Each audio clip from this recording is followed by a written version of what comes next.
Auzubillahiminash-shaytanir-rajim. Bismillahir-rahmanir-rahim. Assalamu alaikum guys. Welcome to my YouTube channel the Kohistani के एक video को लेकर आप लोगों की खिदमत में हाजिर हुआ हूँ।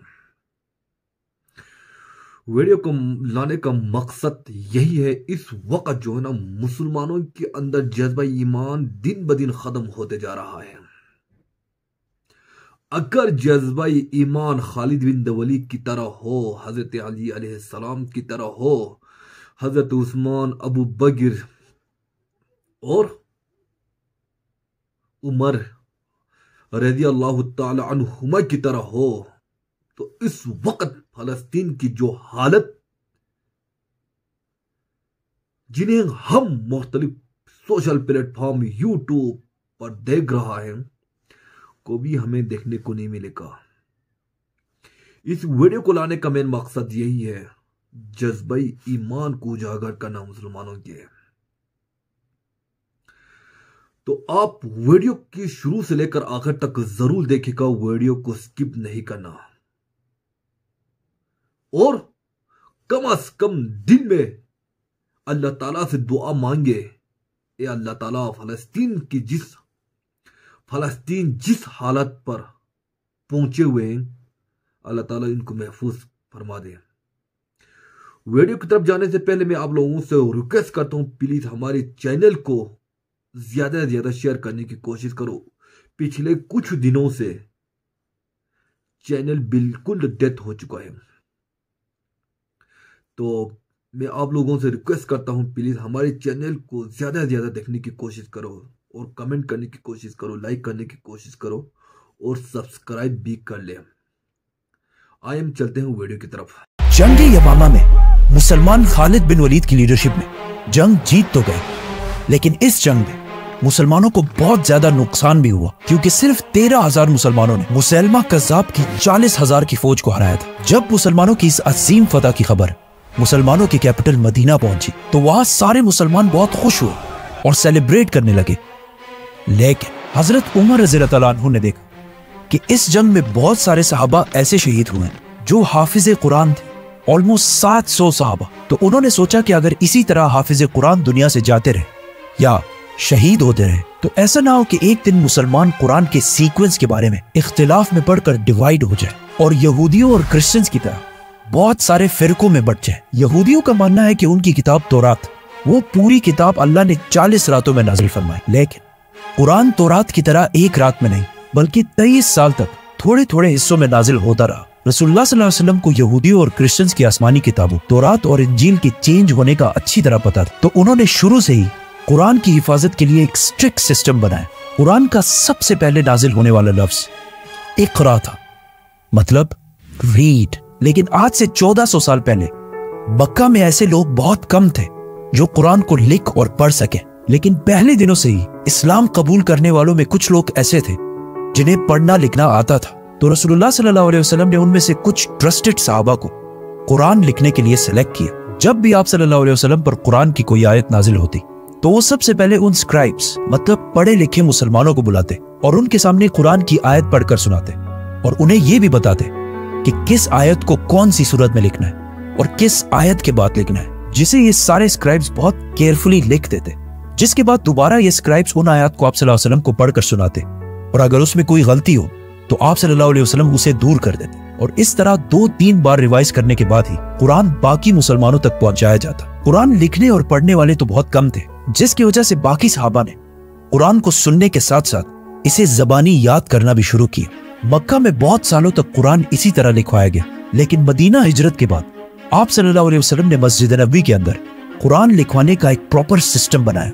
मदीना की लिटरेसी रेट, मतलब मदीना में पढ़ने लिखने वाले लोगों की तादाद मक्का से भी बहुत ज्यादा कम थी, लेकिन मदीना में मुसलमानों को एक एडवांटेज ये मिला कि वहां पहले से बहुत सारे यहूदी आबाद थे, क्योंकि यहूदियों की किताबों में पहले से ये बता दिया गया था कि बहुत जल्द मदीना के आसपास एक पैगंबर आने वाले हैं। इसीलिए हिजरत से 500 साल पहले जब फलस्तीन के इलाके में रोमन एम्पायर ने यहूदियों पर जुल्म करना शुरू किया, तो इनमें से बहुत सारे यहूदी फलस्तीन को छोड़कर अरब की तरफ आए और स्पेशली मदीना और इसके आसपास आबाद हुए और अपने उस पैगंबर का इंतजार करने लगे। यहूदियों की आसमानी किताब तौरात एक किताब होने की वजह से उनमें एजुकेशन की अहमियत अरबों के मुकाबले बहुत ज्यादा थी, जिससे मदीना के लोगों ने अब तक कोई फायदा नहीं उठाया। लेकिन जैसे ही रसूलुल्लाह सल्लल्लाहु अलैहि वसल्लम मदीना हिजरत करके आए तो उन्होंने यहूदियों के एजुकेशन सिस्टम से मुसलमानों को भी फायदा पहुंचाने की कोशिश की और बहुत सारे यंग और टैलेंटेड मुसलमानों को बचपन से ही यहूदियों के स्कूल्स भेजा ताकि वो उनसे पढ़ना लिखना और दुनिया की बाकी नॉलेज हासिल कर सके। इन यंग सहाबा का काम ये था कि वो कोई बिजनेस ना करे, सिर्फ और सिर्फ तालीम हासिल करें। ये ऐसा है कि आज जिस तरह स्टूडेंट्स को पढ़ने के लिए स्कॉलरशिप्स दी जाती है, जो आज बिल्कुल एक नॉर्मल सी बात है, लेकिन उस जमाने में ये बहुत नई बात थी। आप सल्लल्लाहु अलैहि वसल्लम ने जिन यंग मुसलमानों को इन स्कॉलरशिप्स के लिए सेलेक्ट किया, उनमें से एक का नाम ज़ैद बिन साबित रज़ियल्लाहु ताला अन्हु था, जिन्होंने यहूदियों से न सिर्फ अरबी बल्कि यहूदियों की जबान हिब्रू, ईरान की जबान फारसी और इवन ग्रीक जबान भी सीखी। जिसके बाद ज़ैद बिन साबित आप सल्लल्लाहु अलैहि वसल्लम के पर्सनल स्क्राइब बने, मतलब कुरान की नाजिल होने वाली आयात को लिखना और बाकी बादशाहों की तरफ लेटर्स लिखना, जो एक बहुत इंपॉर्टेंट रोल था। आहिस्ता आहिस्ता ये ग्रुप बढ़ता गया और कुछ एस्टिमेट्स के मुताबिक 75 तक जा पहुंचा। तो आप सल्लल्लाहु अलैहि वसल्लम ने मस्जिद नबवी के अंदर ही एक पोर्शन इन्हीं यंग एजुकेटेड सहाबा के लिए बनाया, जहां ये सहाबा आप सल्लल्लाहु अलैहि वसल्लम से कुरान सीखते, उसे प्रॉपर्ली लिखते और फिर बाकी मुसलमानों तक पहुंचाते। हिजरत के सिर्फ 2 साल बाद जंग बदर में मुसलमानों ने पहली बड़ी फतह हासिल की, जिसमें मुसलमानों के हाथ बहुत सारे कैदी भी आए, जिनमें से बहुत सारे कैदियों को तो फिदिया लेकर रिहा कर दिया गया, लेकिन कुछ कैदी ऐसे थे जो अपनी रिहाई के लिए फिदिया नहीं दे सके। तो उन्हें आप सल्लल्लाहु अलैहि वसल्लम ने ये ऑप्शन दिया कि अगर वो 10 मुसलमानों को पढ़ना लिखना सिखा दे तो मुसलमान उन्हें रिहा कर देंगे। इस तरह मदीना में यहूदियों के अलावा मुसलमानों ने भी अपने स्कूल्स बनाना शुरू कर दिए और आहिस्ता आहिस्ता मदीना की लिटरेसी रेट बाकी अरब के मुकाबले में बढ़ने लगी। इन स्टूडेंट्स का काम सिर्फ कुरान लिखना नहीं था, बल्कि मदीना की रियासत के बाकी डॉक्यूमेंट्स और रजिस्ट्रेशंस भी यही संभालते थे। जैसे कि आप सल्लल्लाहु अलैहि वसल्लम के हुक्म पर मदीना की पॉपुलेशन को काउंट भी इन्हीं सहाबा ने किया था और यहूदियों की ताकत को टैकल करने के लिए आप सल्लल्लाहु अलैहि वसल्लम ने मदीना में एक बाजार बनाया था, जिसकी सारी डॉक्यूमेंटेशन यही एजुकेटेड स्टूडेंट्स करते थे। आप सल्लल्लाहु अलैहि वसल्लम की जिंदगी में तो ये सारा सिस्टम ऐसा ही चलता रहा, मतलब कुरान को केयरफुली लिखा जाता, उसे पढ़ा जाता और बहुत सारे सहाबा उसे जबानी याद कर लेते। लेकिन कुरान आप सल्लल्लाहु अलैहि वसल्लम की जिंदगी के आखिरी साल तक नाजिल होता रहा, जिसकी वजह से कुरान एक कंप्लीट बुक की शक्ल में लिखना इम्पॉसिबल था। और रसूलुल्लाह सल्लल्लाहु अलैहि वसल्लम के वफात के कुछ ही अरसे बाद जंगी यमामा में 700 हाफिज कुरान शहीद हुए। तो हजरत उमर रज़ियल्लाहु ताला अन्हु ने सोचा कि अगर इसी तरह सहाबा शहीद होते गए और आने वाले मुसलमानों के लिए कुरान एक कंप्लीट बुक की शक्ल में ना हो, तो कहीं ऐसा ना हो कि मुसलमान एक दिन कुरान के सीक्वेंस के बारे में इख्तिलाफ में पढ़कर डिवाइड ना हो जाए। तो वो सीधा खलीफा अबू बकर रज़ियल्लाहु ताला अन्हु के पास गए और उन्हें समझाने की कोशिश की कि हमें एटलीस्ट एक कुरान ऐसा कंप्लीट लिख लेना चाहिए जिसका सीक्वेंस उसी तरह हो जिस तरह रसूलुल्लाह सल्लल्लाहु अलैहि वसल्लम ने बताया था और उस पर किसी को कोई शक ना हो। पहले तो अबू बकर रज़ियल्लाहु ताला अन्हु ने ऐसा करने से बिल्कुल इनकार कर दिया और कहा कि मैं ऐसा काम क्यों करूं जो रसूलुल्लाह सल्लल्लाहु अलैहि वसल्लम ने ना किया हो। लेकिन हजरत उमर रज़ियल्लाहु ताला अन्हु ने उन्हें कन्विंस करने की बहुत कोशिश की और उन्हें यहूदियों और क्रिश्चियंस की किताबों तौरात और इंजील की मिसाल भी दी, क्योंकि मूसा अलैहिस्सलाम पर तौरात नाजिल होने के बाद पहले तो बहुत 100 साल तक तौरात अपने बिल्कुल सही फॉर्म में मौजूद थी, लेकिन मूसा अलैहिस्सलाम की वफात के 800 साल बाद और आज से 2600 साल पहले जब बनी इसराइल फलस्तीन के इलाके में आबाद थे, तो उन पर साथ ही एक नए किंगडम बेबीलोनियन किंगडम ने हमला कर दिया और पूरे फलस्तीन को और स्पेशली जेरूसलम को तबाह बर्बाद कर दिया, जिसके बाद बनी इसराइल की ताकत बिल्कुल टूट गई। बेबीलोनियन किंगडम के बादशाह बख्त-ए-नसर नेबुकदनेस्सर को यहूदियों से इतनी नफरत थी कि उन्होंने यहूदियों के सारे टेम्पल्स जला दिए और उसी के साथ सारे तौरात भी जला दिए। मतलब एक टाइम दुनिया में ऐसा भी आया कि दुनिया में एक तौरात भी मौजूद नहीं थी, जिसके बाद यहूदियों ने तौरात जीरो से दोबारा लिखी और उसी तौरात को बिल्कुल सही करार दिया। और इस तरह क्रिश्चियनिटी में भी बाइबल के बहुत सारे वर्जन्स हैं, जिनमें से चर्च ने खुद ही कुछ को सही और बाकियों को गलत करार दिया। जैसे ही हजरत उमर ने अबू बकर रज़ियल्लाहु ताला अन्हु के सामने ये सारी बातें रखी, तो हजरत अबू बकर भी कन्विंस हो गए और फौरन कुरान को एक किताब की शक्ल में लिखवाने का हुक्म दिया। और इस काम के लिए उन्होंने उसी सहाबी ज़ैद बिन साबित रज़ियल्लाहु ताला अन्हु को इंचार्ज बनाया, जिन्हें आप सल्लल्लाहु अलैहि वसल्लम ने बचपन से ही खुद ट्रेन किया था। उस वक्त मदीना में एटलीस्ट 25 सहाबी ऐसे थे जिन्हें पूरा कुरान ज़बानी याद था। तो अबू बकर रज़ियल्लाहु ताला अन्हु ने ज़ैद बिन साबित के अंडर सहाबा की एक टीम बनाई जो सारे हाफिज कुरान थे और कुरान जमा करने के लिए एक बहुत स्ट्रिक्ट सिस्टम बनाया, जिसमें सबसे पहले सारे हाफिज कुरान की आयत पढ़कर सुनाते, फिर उन्हें आप सल्लल्लाहु अलैहि वसल्लम की जिंदगी में लिखे जाने वाले कुरान की आयत से मैच किया जाता और इस सब के बाद भी बाहर से 2 गवाहों के कुरान के नुस्खे भी देखे जाते और इस तरह कुरान की एक एक आयत को बहुत केयरफुली लिखा जाता और ये सारे काम मस्जिद नबवी में सारे मुसलमानों के सामने किए जाते ताकि किसी मुसलमान को भी कोई शक व शुबा ना हो। और इस तरह आखिर सारा कुरान प्रॉपर सीक्वेंस के साथ पहली बार एक कंप्लीट बुक की शक्ल में लिख लिया गया। ये कुरान कंप्लीट होने के बाद मदीना के किसी सहाबी को भी इस कुरान पर एतराज नहीं था। अबू बकर, उमर और अली रज़ी अल्लाह अन्हु सारे इस कुरान के सीक्वेंस पर राजी थे। इस कुरान के कंप्लीट होते ही इसे अबू बकर रज़ी अल्लाह अन्हु के हवाले कर दिया गया, जिसके बाद अगर किसी भी मुसलमान को कुरान के बारे में कुछ जानना होता तो वो आकर इसी कुरान से उसे वेरीफाई कर लेता था। पहले खलीफा अबू बकर रज़ी अल्लाह अन्हु की वफात के बाद ये कुरान दूसरे खलीफा हजरत उमर रज़ी अल्लाह अन्हु के कंट्रोल में आया और हजरत उमर रज़ी अल्लाह अन्हु के बाद ये उनकी बेटी और आप सल्लल्लाहु अलैहि वसल्लम की जोजा हजरत हफ्सा के पास चला गया। कुरान की सारी आयत एक सीक्वेंस में इस कुरान में जमा करने के बाद लोग दूर दूर से अपने कुरान को इस कुरान से वेरीफाई करने के लिए आने लगे और बहुत सालों तक ये ऐसे ही चलता रहा। लेकिन हजरत उस्मान रज़ी अल्लाह अन्हु के दौर में जब मुसलमान पूरे अरब को फतह कर चुके थे और इवन रोमन और पर्शियन एम्पायर को भी फतह कर चुके थे और अब एक तरफ अफगानिस्तान और दूसरी तरफ अल्जीरिया को फतह करने में बिजी थे, जिसको हम पूरा एक्सप्लेन करेंगे तो सब्सक्राइब। तो इस इतनी बड़ी एम्पायर की आर्मी में से एक फौज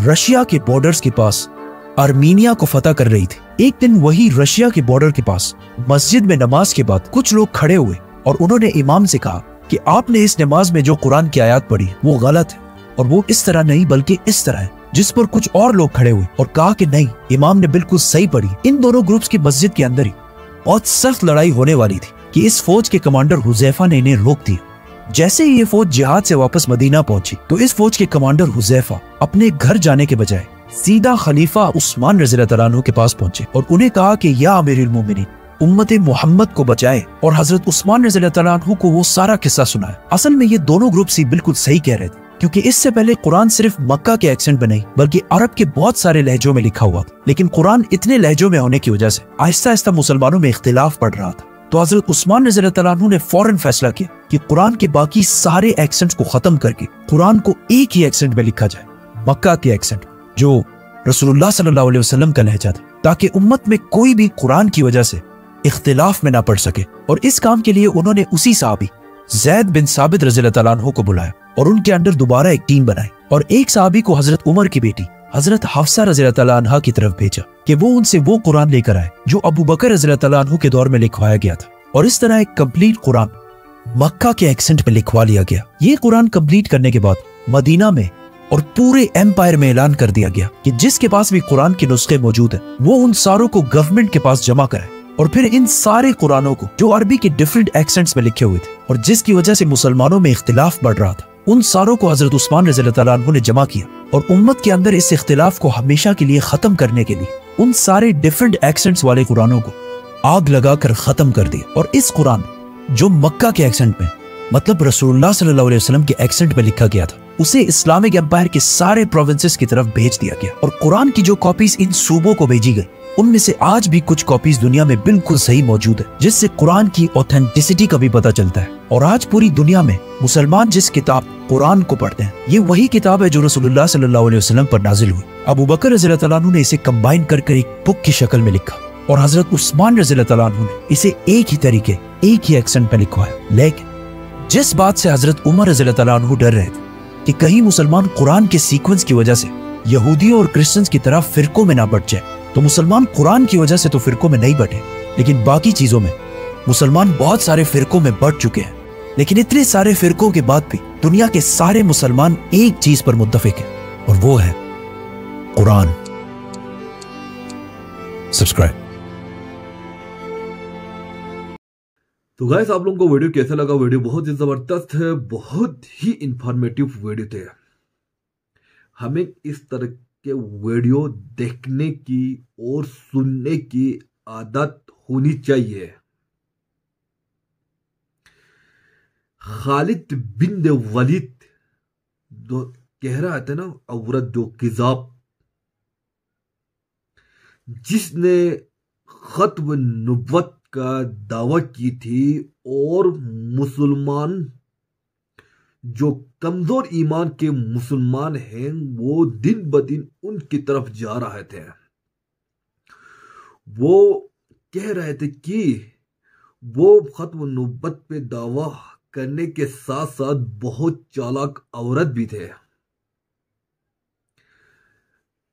हम में से बहुत सारे यानी ऐसे लोग भी हैं जिस चीज से हमें यानी नॉलेज कम हो, या हमारे ईमान कमजोर हो, या हमारे हिकमत ऑलरेडी हारे हुए हो, तो हम जल्दी से शिकार हो जाते हैं। लाइक किजाब की, जो खत्म नबूवत की दावा कर रहा था, जो कमजोर ईमान वाले मुसलमान उनकी तरफ दिन ब दिन बढ़ते जा रहा था। यह हजरत अबू बकर की दौर का था।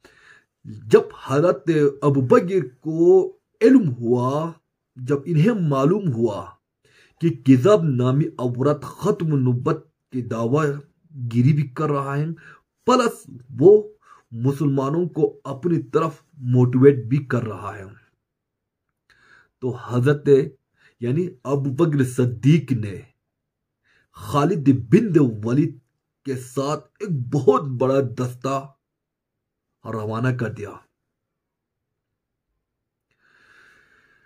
खालिद बिन वलीद वो जंगजू थे कि कहते हैं कि इसके जिस्म पर एक जो है ना ऐसा हिस्सा भी नहीं था जहां तलवार की निशान न पड़ा हुआ हो। और उहूद के मैदान में जब हुजूर पाक सल्लल्लाहु अलैहि वसल्लम ने उहूद के पहाड़ों पर मुसलमानों के कुछ मुजाहिदीन वहां पर रहने की हुक्म दी, कहते हैं हजरत अली अलैहिस्सलाम के सिवाय सारे मुसलमान माल गनीमत पर टूट पड़े, जिसके सबब खालिद बिन वलीद ने उल्टा दिमाग चलाकर यानी उहद के मैदान, उहद के पहाड़ से दोबारा अटैक कर दिया, जिसके सबब मुसलमानों को बहुत सारे नुकसान उठाना पड़ा। यही खालिद बिन वलीद थे। हजरत अबू बकर सिद्दीक ने बहुत बड़ा लश्कर के साथ किजाब पर हमला करने के लिए रवाना कर दिया। इस जंग में मुसलमानों को बहुत सारे नुकसान उठाने पड़े, लेकिन यह मार्का भी बहुत बड़ा था, क्योंकि किजाब के जो है ना यानी मुजाहिद लड़ने वाले सिपाही बहुत ज्यादा थे, जंगजू बहुत ज्यादा थे बनिस्बत मुसलमानों के। लेकिन खालिद बिन वलीद फतेहयाब तो हो गई, लेकिन बहुत ज्यादा नुकसान भी उठाना पड़ा। तो प्लीज जो है ना इस वीडियो को लाने का मेन पर्पस यही है कि हमें अपनी जज्बात को, अपनी ईमान को, अपने यानी जज्बा ईमानी को उजागर करने की जरूरत है। अदरवाइज मुसलमान दिन ब दिन यानी बिगड़ते जा रहा है।